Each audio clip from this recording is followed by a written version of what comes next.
Year 10 and 11, welcome to your comparison of the poems, the Emigree and Kamikaze, from the AQA Power and Conflict section in preparation for your English Literature exam.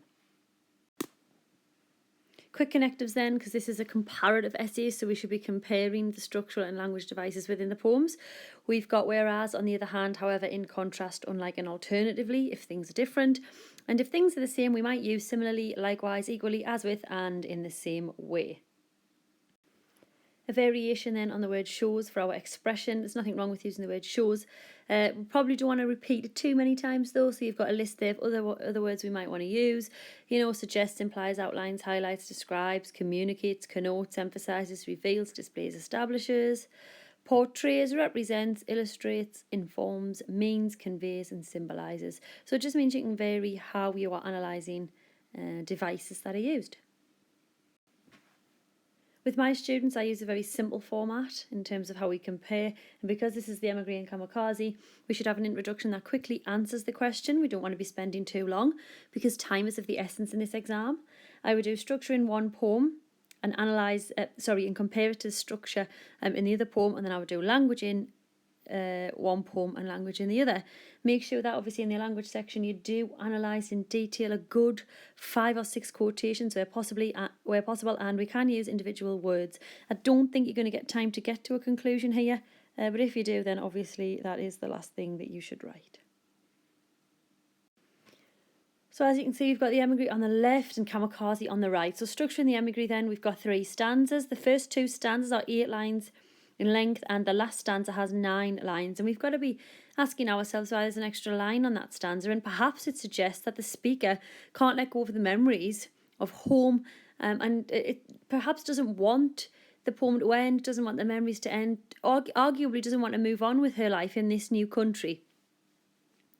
The poem does not rhyme and therefore uses free verse, but there is a suggestion of a rhythmic pattern of 5 stresses to the line. Although this pattern never fully establishes itself as regular, but perhaps this could reflect the speaker's state of mind, which, though positive in many ways, is uneasy, unsettled and complex. Don't forget, our speaker clings on to positive memories of home. We get that through the repetition of sunlight, through the adjective bright. But then intertwined with that, we have instances of unease. For instance, I am told, or my country may be sick with tyrants. So we do potentially have a speaker who is torn. Down the right there for Kamikaze, we've got 7 regular stanzas. Now that reflects the strict routine of the military, and more specifically the Japanese tradition of using kamikaze pilots. And I suppose how serious they were about that tradition, that people didn't really defy that. If you were a kamikaze pilot, you sacrificed your life for Japan. This contrasts with the chaos of war as well, and it plays a further contrast when it's added to the language, because we have the contrast of the powerful natural world and obviously the confusion of the pilot in terms of his hesitation as to what he should do. A kamikaze uses free verse, and that's this serious tone of defiance. It's not to be thought of lightly that this man has turned back and came home, and also represents the lack of freedom he feels on this mission. So for instance, he has to, it's this idea that in terms of tradition he really has to follow orders, but he doesn't, and it's his freedom of speech, or his right, I suppose, as a human being, to make that choice. His independence in terms of standing up for what he believes in, which is that he wants to complete his life. Although the heavy irony there is that his life is effectively ruined when he returns home. The enjambment, the poem Kamikaze, if you look at how it's set out, and when you read it, it flows quite rapidly, and it represents the movement of the kamikaze plane as it spirals out of control. And then this then parallels with the pilot's life as his life spirals out of control, because he doesn't realise what's going to happen when he returns home, that everybody will shun him. A little bit more then on structure there. Obviously Emigree on the left again. As I mentioned, the similar amount of syllables on each line is the speaker's state of mind. Free verse, I suppose, if you wanted an alternative interpretation, is the freedom of thought, in the sense that she remains loyal to the memory she has of home, regardless of what she's told and regardless of what perhaps other people think. But then actually the free verse plays into the emptiness of this speaker, doesn't it? And that links very, very closely to the simile we get of the hollow doll. So that links there. And the poem ends with one stanza, as I said, which is longer than the others. And perhaps, again, if we're looking for alternative interpretations, perhaps she's holding on to the memory, perhaps she's holding on to who she used to be when she was a child. There's many interpretations as to why she's so desperate to cling to home, safety, comfort, things like that. In terms of kamikaze, we get Shazura is used on a number of different occasions, actually. And I suppose it's the speculation about the pilot's reason. So as a reader, we wonder, well, what has made him turn back? This pause offers us a chance to consider, is it the natural world? Is it the love of his family? Is he scared? Which is totally understandable. But perhaps the pauses are also the hesitation of him, the hesitation that he obviously feels about sacrificing his life. And we have a huge instance of Volta in Kamikaze, which is when he changes his mind. He changes his mind, but halfway there and comes back. So that's a key moment in the poem. If we move now from structure to language, there's going to be a lot to say, so if you do need to pause the video, feel free. I've got example paragraphs attached to the end of this video if you do need to see them. Okay, so if we start with language in the Emigree, before we move to Kamikaze, we've got I left it as a child. Perhaps this mysterious and now unreachable city the speaker recollects is meant to represent the past, which she can't return to. So I left it as a child. And again, we have this idea of her clinging to memories.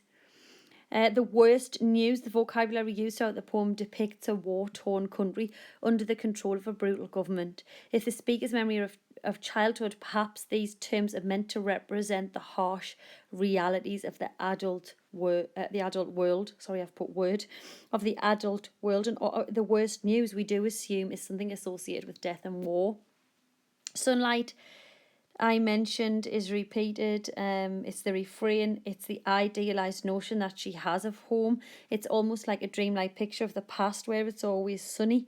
But remember, we know that this place is not as perfect as she remembers, because we also have language like dark and death, and this implies that her memories are not ideal. There is a sense that her relationship with home may be threatening. If we move to Kamikaze, obviously, I've got more to say about the Emigree, so please hang around if you need. The language appears to be natural and everyday. However, some devices invite the reader to think about what the pilot may have seen from the plane. And this adds to the power of the moment, but also shows the daughter has thought about the same scene. Embarked is a possible double meaning, to board a plane or to embark on a new adventure. It has positive connotations, as if it is done willingly. And then when we link this with the image of sunrise, it almost provides us with an idea of hope, which perhaps is ironic. The shaven head, full of powerful incantations, is imagery linked to soldiers. The Japanese soldiers shaved their heads as part of a ritual. Remember, I talked about routine and rituals through the use of through the use of regular stanzas. And this ritual demonstrated that they were ready and would be dignified in their death. Again, there's a little bit of irony here, because he's not really ready. And then we have the short line journey into history, which highlights the honour and recognition the pilots received, that they would never be forgotten. Again, irony being played out here is that he won't be remembered. In fact, he's going to be shunned. I did mention Volta already, but halfway there. And then we get she thought, which is isolated via your Shazura. Okay, your Shazura isolates and highlights she thought. The pilot's experience is only interpreted by others. Generations have speculated about the pilot. And in this poem, we get two interpretations. One is the granddaughter, because it says, yes, grandfather's boat. And one is potentially the daughter as well. More on language then. If we go back to the Emigree, we've got cannot break my original view, and this metaphor shows that her memories of childhood won't be changed, that her original view won't be broken or destroyed. And in that we have this resolute person, this resolute speaker, and that linked, as I said earlier, to your free verse, the fact that she remains loyal despite what other people might say. We get bright, filled, paperweight, another metaphor. She compares the memories to a paperweight, and the adjective bright is positive, but the noun paperweight has a negative connotation in the sense that a paperweight would hold things down. Perhaps she is being restricted. She can't move on because of the memory she clings to. But there is this idea that she is closely connected to her home. There once was a country. The country is left anonymous, so it can be anywhere and it can be universal. And there once was a country almost sounds like a fairy tale, and therein lies this, again, idealistic notion that this child perhaps has. It may be sick with tyrants. As I said, interspersed throughout the poem, we've got suggestions that there's something uneasy and troubling about her home. And there it is, this metaphor showing that the country is war-torn, is run by dictators, is run through tyranny. Back to Kamikaze. The modal verb must create a bond between the pilot and narrator, because it appears that the narrator is trying to justify the pilot's actions and understand his plight. Sorry, I've put it. The narrator is aligned with the pilot, and therefore there's some sympathy shown.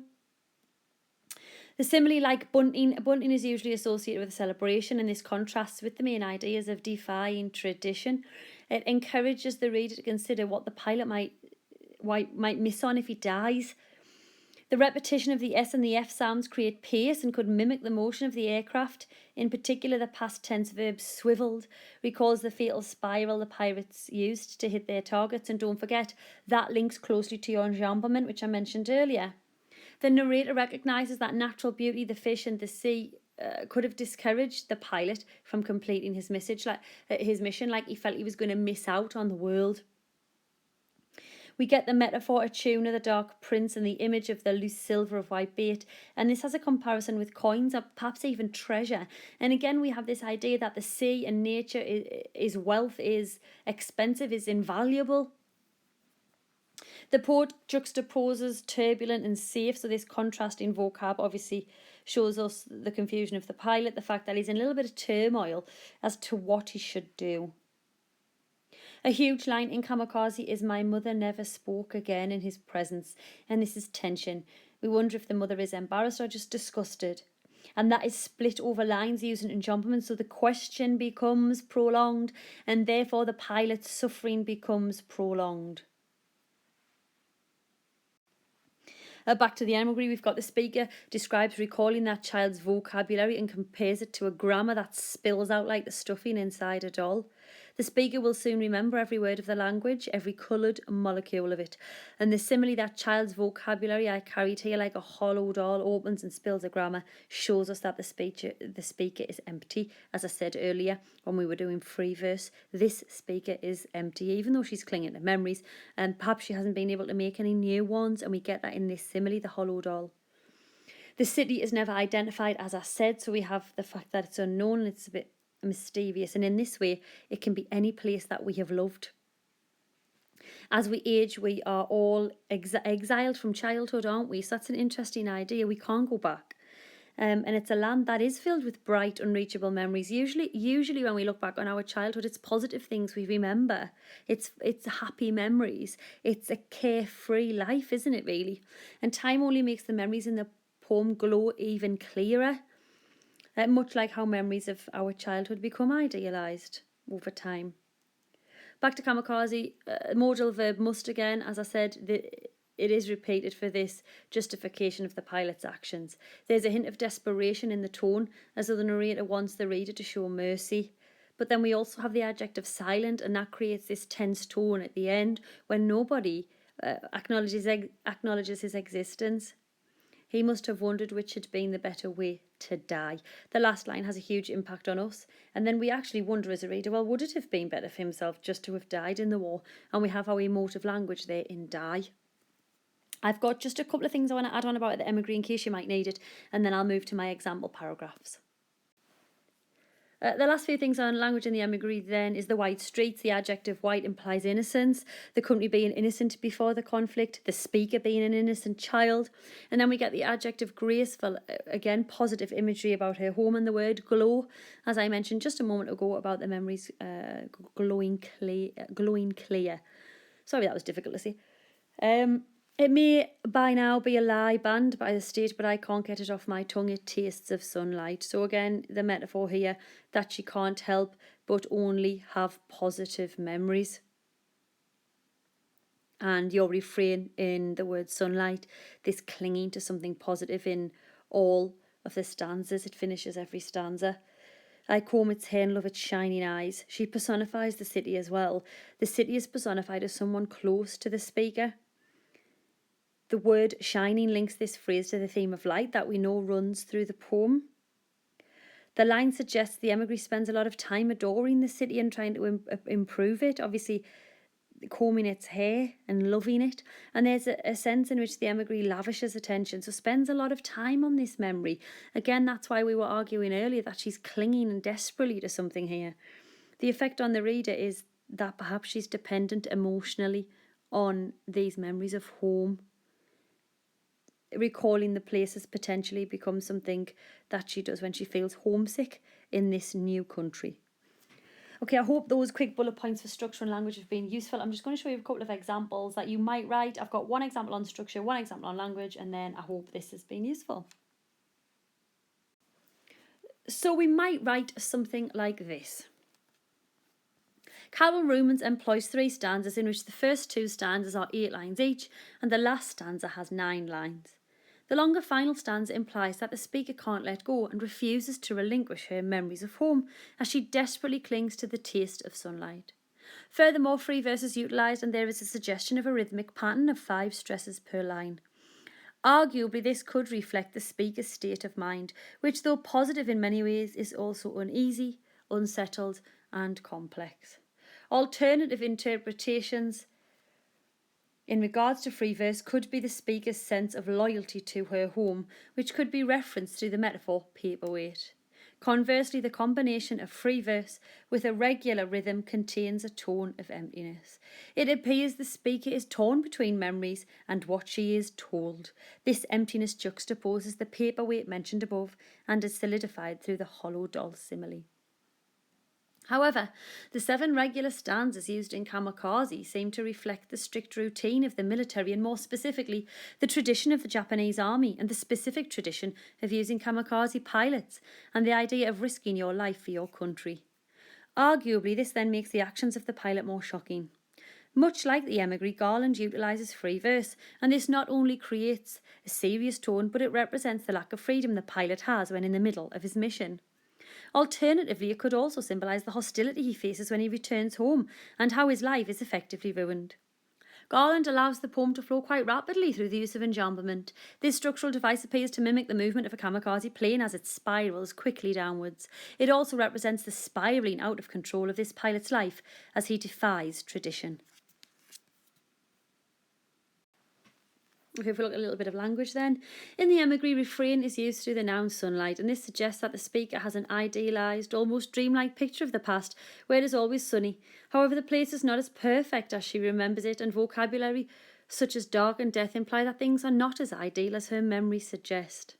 As the poem progresses, there is a sense that her relationship with the place may be threatening to her in some way. Moreover, the metaphor bright, filled paperweight links the speaker's memories to something heavy. Admittedly, the adjective bright has connotations of positivity and hope, but by very definition, a paperweight holds things down and is potentially restricting her from other experiences, or even more worryingly, the truth about her home. Also, the narrator describes recalling that child's vocabulary and compares it to a grammar that spills out like the stuffing inside a doll.